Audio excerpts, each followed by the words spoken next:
Mhm. Okay. Welcome this evening, Liz. How are you going? I'm good. Thank you so much for having me here. Such a pleasure. It's so nice to see you and see real faces, you know. Yeah, yes. It's been a while since we've connected. So, as you know, I've got a big question, a big kind of concern that has been on the minds of our members lately. Yeah. And before we go into that, I just want to hear a little bit about you. So I'd love to hear about your relationship with your body growing up. So tell me, what was the first kind of message that you learned about your body that really impacted your relationship with your body? It's interesting because I remember it so clearly, and I was probably 6 or 7. And I remember I was wearing this flower midriff, which kind of came up to, above my belly button, and I was wearing jeans. Mm-hmm. And we'd just been at my farm and we went to visit my grandma, and my grandma touched my tummy, and I don't know what she said, but she made some kind of reference to the fact that it was big and it was like maybe poking out, or she sort of made some, I can't remember the exact words of what she said, but I still remember, like, because I can see myself so clearly, just the feeling of shame and this feeling of, oh wow, there's something wrong with my body. And I think before that I just didn't think about my body. I had a body, I moved in a body.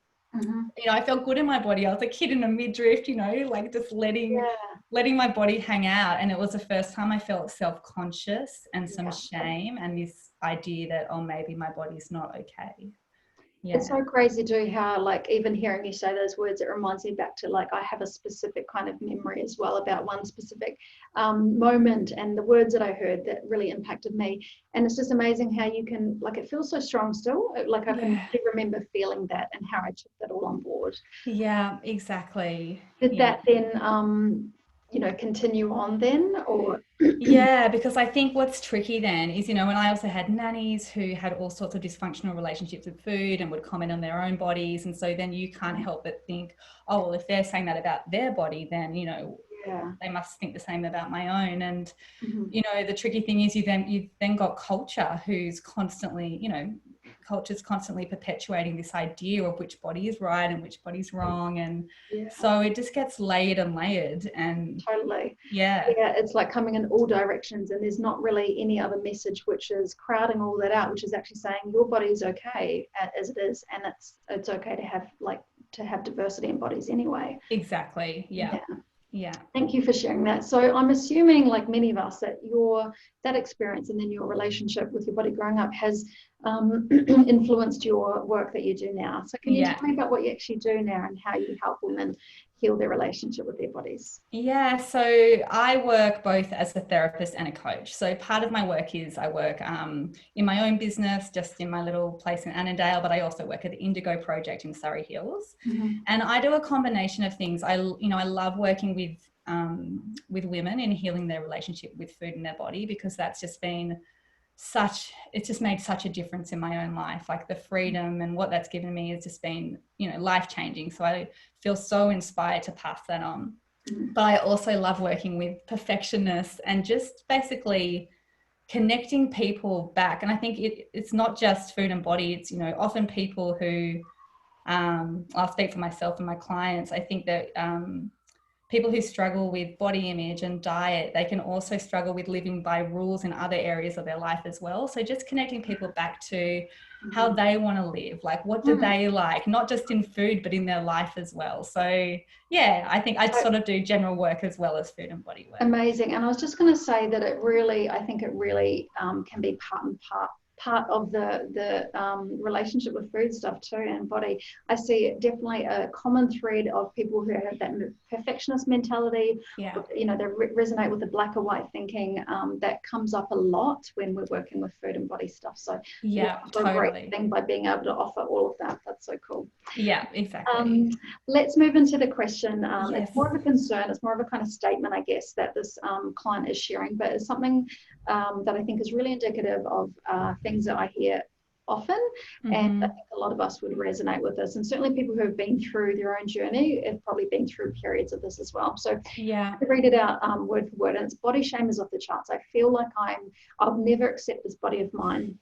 I feel like I'm going backwards in self-acceptance, and diet thoughts are creeping in constantly. Even though my experiences with diets have been terrible, it's very seductive at the moment. I feel I'm doubting all my beliefs about health at every size, but in my heart I know it's not the case.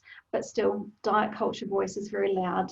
It's not really a question, but it's a massive concern that's really upsetting at the moment. So I really feel for this this client, and I feel it definitely makes sense to me and resonates with me. So please share what advice, what kind of thoughts come to your mind when you think about this concern. Yeah, well, it's exactly what you said. Like, I just first want to validate this client's experience and say that it is really hard. Like this, it is hard work because of all those, like what you said before, those layered messages. And so I think just to first validate and say, yeah, it is hard. And I totally feel that, you know, I understand that. And she's not alone. That's so helpful, yeah. Yeah. And I think as well, like just to say it's really normal for healing not to be linear. Like we think that we're going to move in a straight line and, you know, we're kind of going to get from here to here. And it just doesn't work like that. And sometimes it feels like we're going backwards, but we're never actually completely going backwards. You know, we may feel like we're taking those steps backwards, but sometimes that's an essential part of you actually growing. And I can, like, when I think of my own healing journey with my relationship with food, there were many times I thought I was going backwards, but I just needed to go through that process again and again until, you know, like new ways were developed. So just to say that, yeah, like healing's not linear. And so that's such a great point. And yeah, that's something that I often refer to as like, and maybe we've got a coach in common, so maybe she said the same thing, because I always talk about that too, how it's not linear. And it's like something else that I'm experiencing at the moment. Often you have to sort of relive things and sort of let it really kind of amalgamate, and so that you can then respond to it or move through it, you know. So it can just take time. Yeah, exactly. Yeah, it does. It just takes time. And you know, and I think I really would love the client, or you know, the person that wrote this in, to just give themselves a lot of self-compassion, because we're going through a pandemic. You know, we've never gone through this before. Like, this is a stressful time, and you know, there's all the memes going around. There's all this kind of like, you know, banter about weight gain. Like, this is a tricky time, and during, you know, difficult times and during stressful times, it's really normal that we're going to lean on old coping mechanisms. Yeah, and that's true. Yeah, and dieting is a coping mechanism. You know, it's a way that we feel safe when things feel out of our control. And so I just think it's really normal, and I'm saying this to a lot of my clients at the moment, it's really normal if old diet thoughts are coming up, because you know, when we feel out of control, we want to get control.